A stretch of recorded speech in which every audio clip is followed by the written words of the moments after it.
आज आप सुने सोमवार व्रत कथा। दक्ष प्रजापति की सभी पुत्रियां गुणवती थी, फिर भी दक्ष के मन में संतोष नहीं था। वो चाहते थे उनके घर में एक ऐसी पुत्री का जन्म हो जो सबर शक्ति संपूर्ण हो। दक्ष एक ऐसी ही पुत्री के लिए तप करने लगे। तप करते करते अधिक दिन बीत गया तो भगवती आधा ने प्रकट होकर कहा, मैं तुम्हारे तप से प्रसन्न हूँ। तुम किस कारण तप कर रहे हो?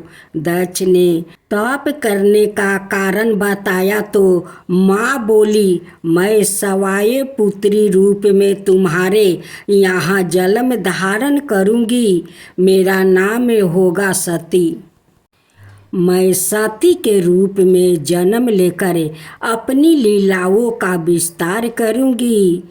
फलत भगवती आधा ने सती रूप में दक्ष के यहाँ जन्म लिया। सती दक्ष की सभी पुत्रियों में सबसे अलौकिक थी। सती ने बाल्यावस्था में ही कई ऐसे अलौकिक आश्चर्यचकित करने वाले कार्य करके दिखाई थी, जिन्हें देखकर सवाए दक्ष को भी विस्मय होता था।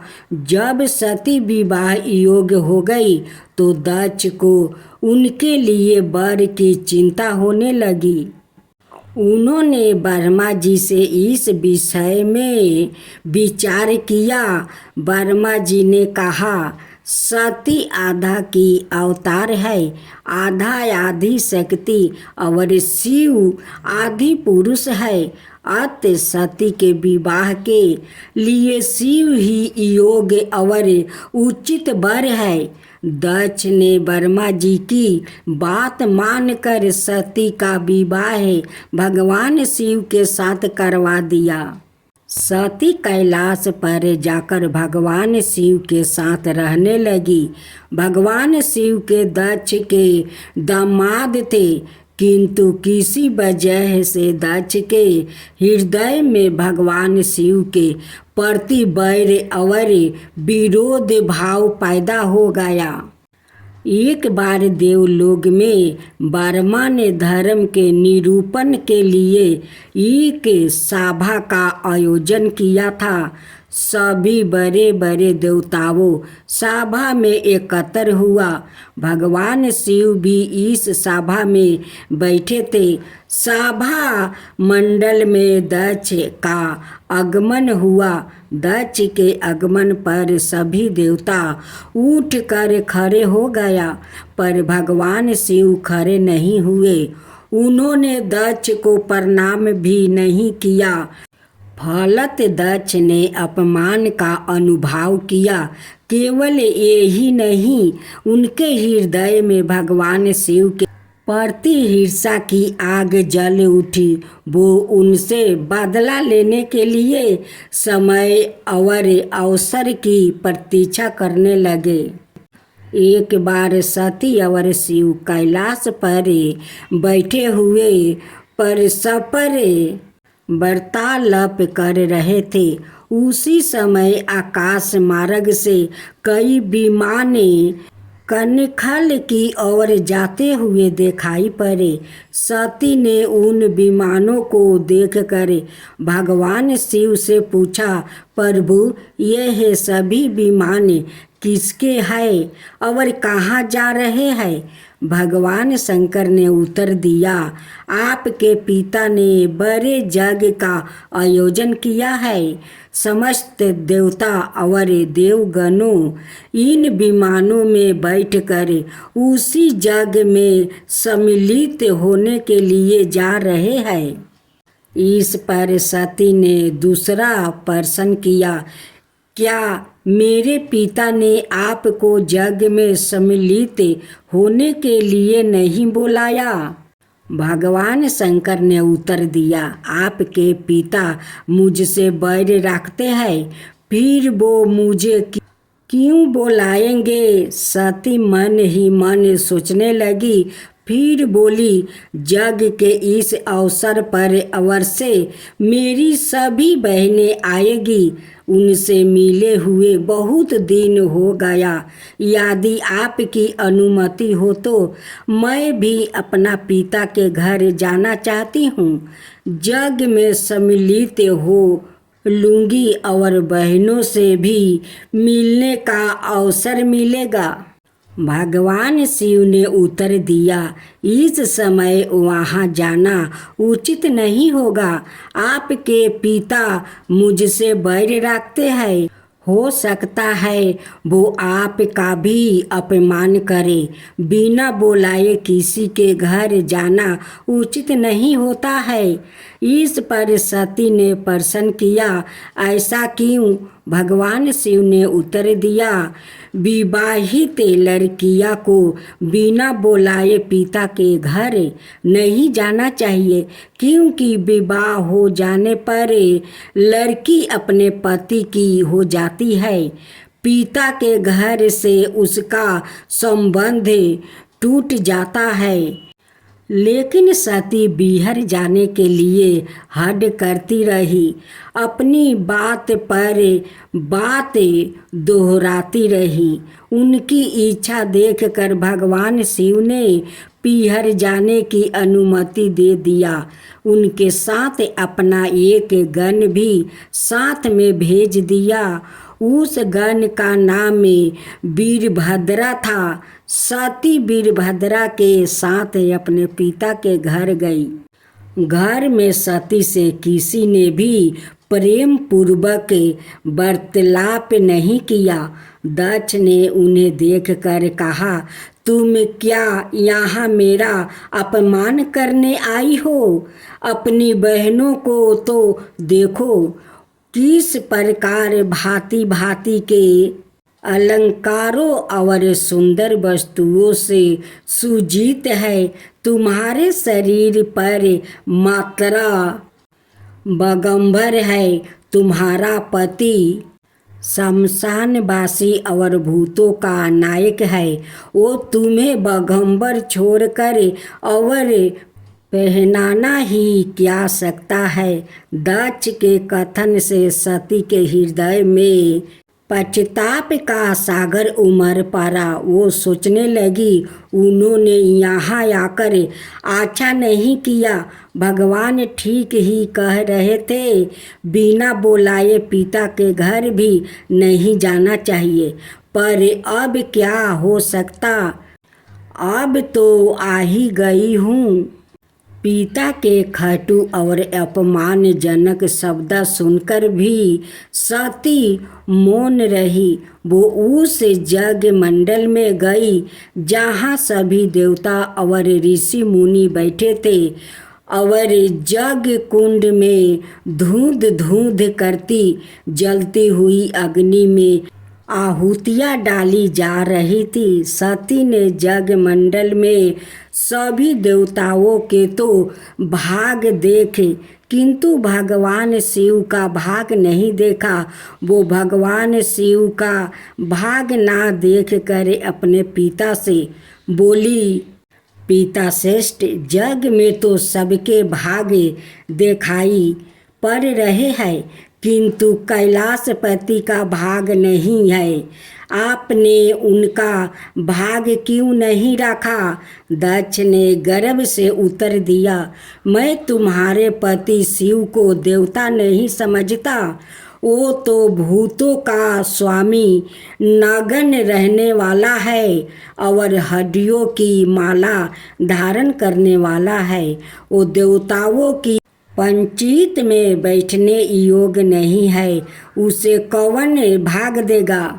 सती की नेत्रा लाल हो उठे।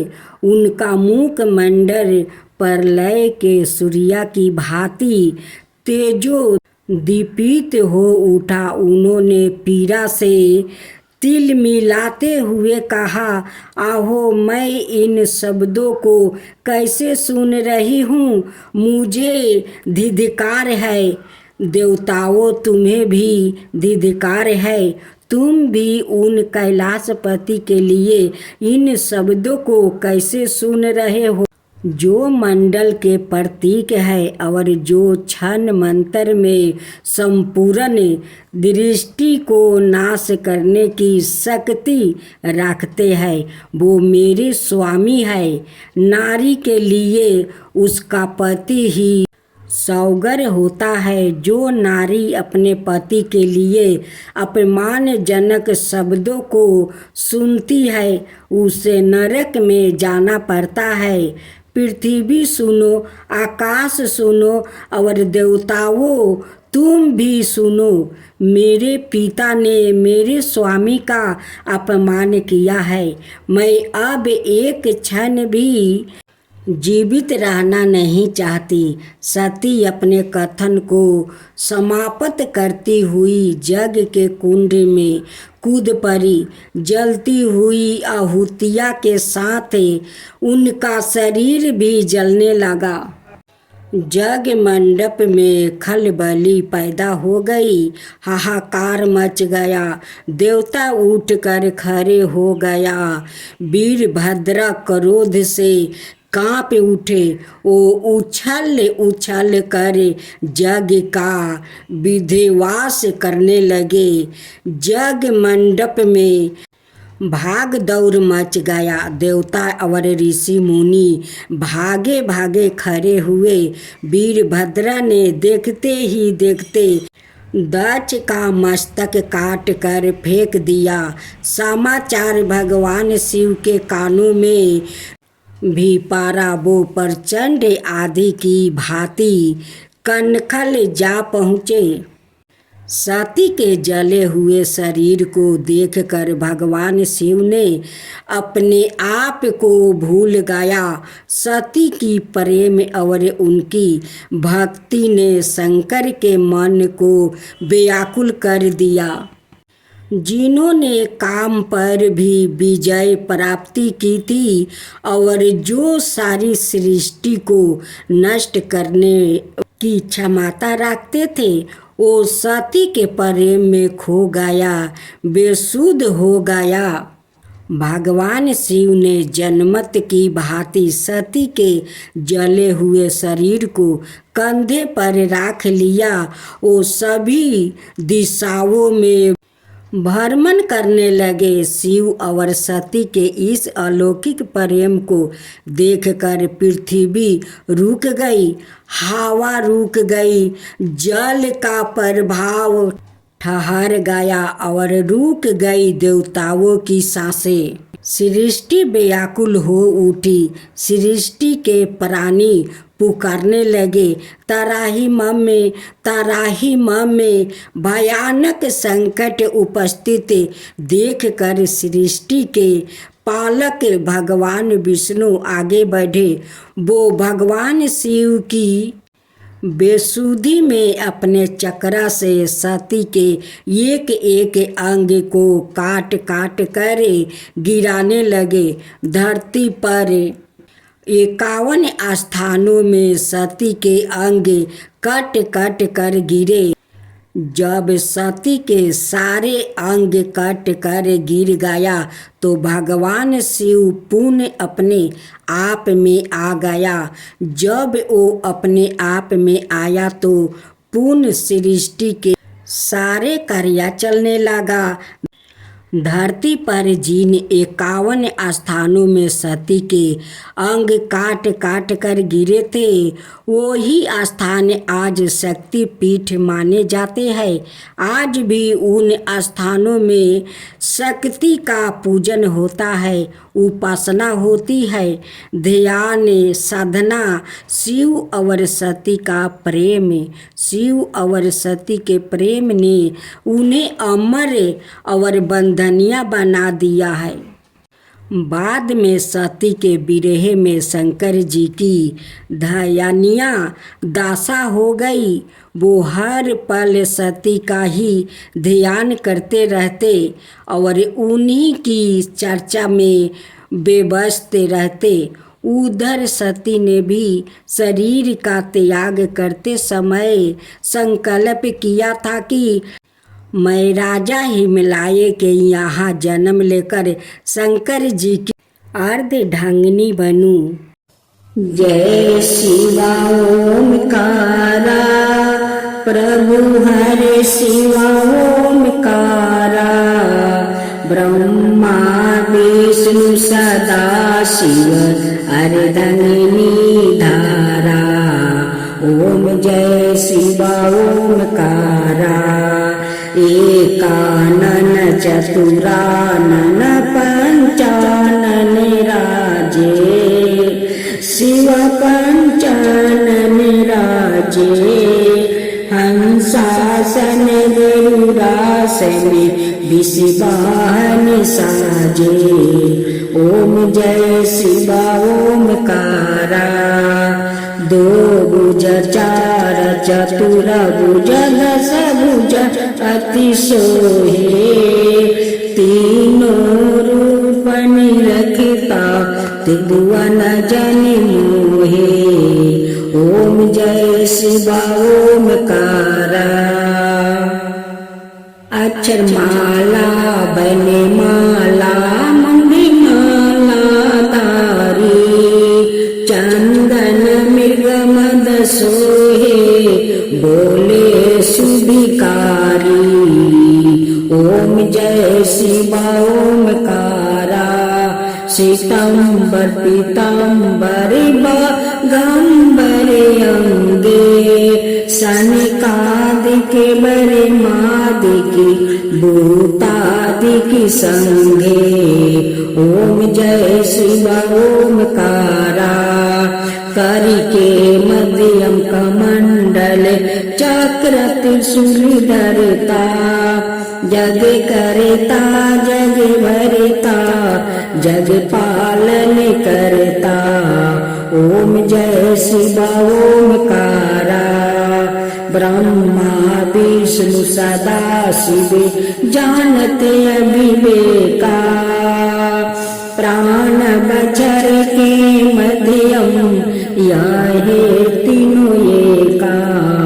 ओम जय शिवा ओमकारा तिरगुण शिव जी के आरती जो कोई नर गावे शिवा जो कोई नर गावे। कहत शिवानंद स्वामी मन भजत शिवानंद स्वामी मन वांछित फल पावे। ओम जय शिवा ओमकारा जय शिवा ओमकारा।